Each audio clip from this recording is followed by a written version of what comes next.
Il mood è solo i pessimisti non fanno fortuna. Ottima sintesi, Luca Zaia la mette così e coglie appieno il significato di questa Assemblea Generale di Confindustria Vicenza 2020. Obiettivo dichiarato nello slogan: riscrivere il futuro, sfida che nella stagione dell'epidemia del secolo attende Veneto, Italia, Europa, perché se non si agisce in una dimensione internazionale non c'è futuro per nessuno. Sul palco il presidente nazionale di Confindustria Carlo Bonomi, che parla senza peli sulla lingua, rivendica la centralità dell'impresa e richiama il governo, che ha annegato le politiche del lavoro nel reddito di cittadinanza, alle sue responsabilità.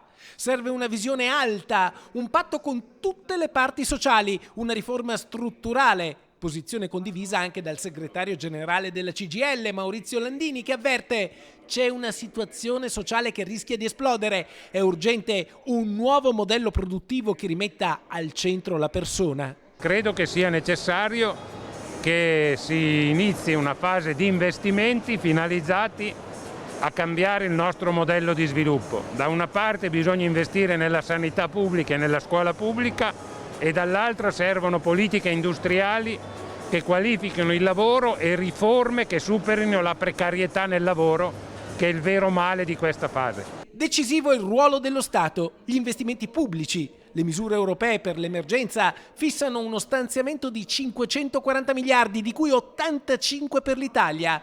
Il governo, le imprese, i lavoratori, tutti sono chiamati a investire per riscrivere il futuro, costruendo nuove opportunità.